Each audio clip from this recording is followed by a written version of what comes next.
Baik teman-teman semuanya, kita akan mengupdate terkait informasi terbaru dari Kementerian Sosial terkait pencairan data terbaru karena ada perubahan-perubahan yang memang akan dilanjutkan atau akan dilaksanakan oleh Kementerian Sosial Republik Indonesia.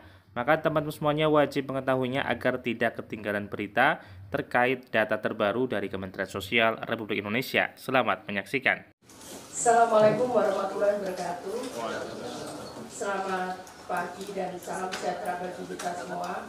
Shalom, Om Swastiastu, Namo Buddhaya, salam kebajikan. Kemudian, pemerintah daerah kabupaten dapat mengusulkan data yang belum diusulkan oleh desa atau kelurahan atau nama lain yang dianggap layak. Di Padang itu namanya Nagari, kemudian ada di Aceh itu namanya Gampong gitu. Jadi ini yang dimaksud nama lain itu kadang-kadang di daerah namanya beda gitu. Nah karena itu bisa diusulkan di luar itu identitas diri, foto rumah atau tempat tinggal, tampak depan dan bagian dalam. Karena ini penting Mbak, karena jangan sampai kami juga masih menemukan beberapa rumah yang mestinya menurut saya tidak layak. Kalau misalnya ada dispute, ya rumahnya bagus tapi dia miskin, maka harus ada verifikasi lain yang harus Bapak Ibu yakinkan bahwa mereka miskin. Tapi kalau nggak ada, kami tetap menilai. Contohnya misalkan, saat itu kami pernah dikomplain, ini orang ini kaya, tapi kita lihat tuh rumahnya jelek. Ternyata setelah kita cek ke lapangan bersama-sama, ternyata dia memang punya sapi 9. Dia ngakui bahwa dia nggak suka nggak mau memperbaiki rumah. Tapi dia memang punya sapi 9. Tapi akhirnya dia yang bersangkutan mengundurkan diri. Nah kemudian titik koordinat rumah. Ini menjadi penting karena kami punya alat untuk bagaimana kami bisa mendeteksi berapa luasan rumah itu kalau titik koordinatnya lengkap. Jadi kami biasanya mencari itu, kalau koordinat ini rumahnya gede ternyata. Mungkin dari foto nggak nampak, tapi dari lokasi titik koordinat itu kami bisa tahu bahwa seberapa luas rumah itu dan posisinya di mana kami tahu. Seperti itu. Yang selanjutnya dilakukan pengesahan bupati, wali kota atau wakil bupati atau wakil wali kota atau sekda atas nama bupati, kemudian dikirim kepada kami.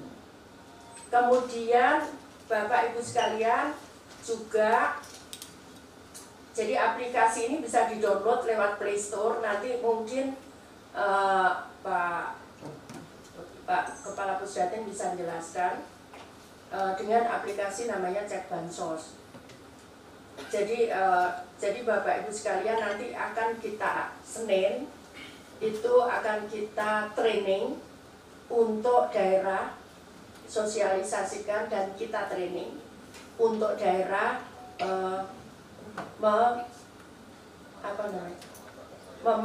bagaimana memanfaatkan aplikasi ini. Jadi sekali lagi ini semua akan tahu. Sebetulnya nama si A misalkan di penerima bansos ini usulan siapa. Kalau Bapak Ibu sekalian tidak ingin misalkan, oh ya Risma ini sudah nggak layak, maka Bapak Ibu sekalian juga bisa mengusulkan itu menjadi tidak layak.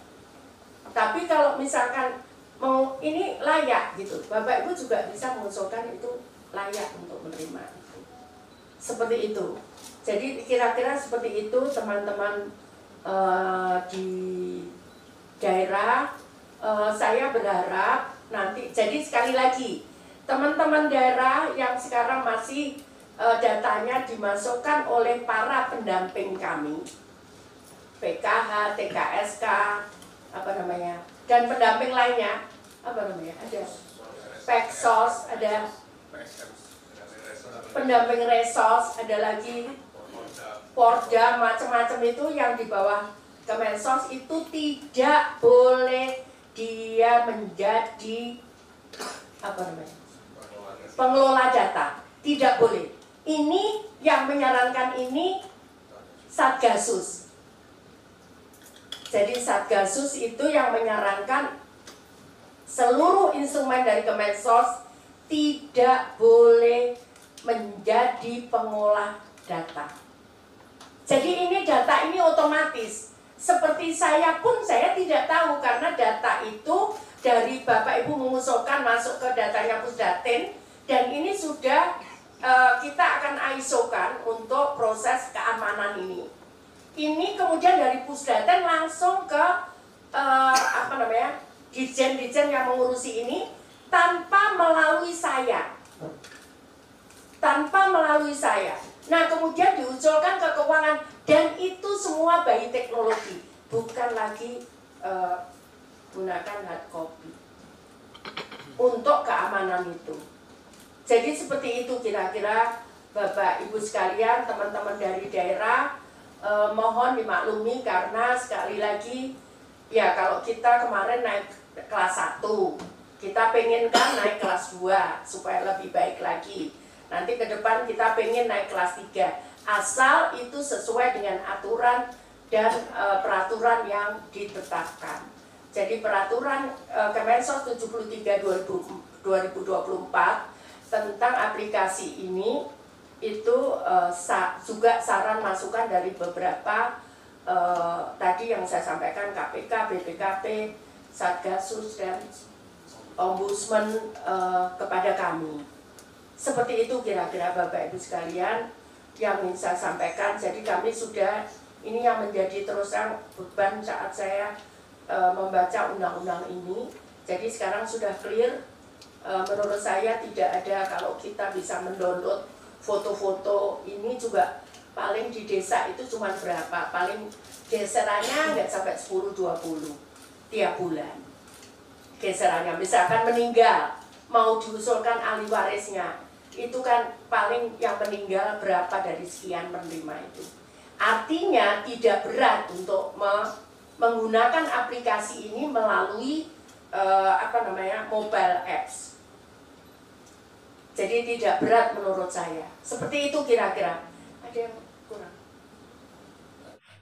Nah, itulah teman-teman semuanya informasi terbaru dari Kementerian Sosial Republik Indonesia. Semoga teman-teman semuanya sudah memahami terkait bagaimana mekanisme yang baru yang diluncurkan oleh Kementerian Sosial Republik Indonesia terkait KPMPKH, pendamping sosial, kepala desa dalam mengajukan data terbaru agar nanti penerimanya bisa tepat sasaran. Seperti itu ya teman-teman semuanya. Terima kasih sudah menonton videonya, semoga bermanfaat. Wassalamualaikum warahmatullahi wabarakatuh.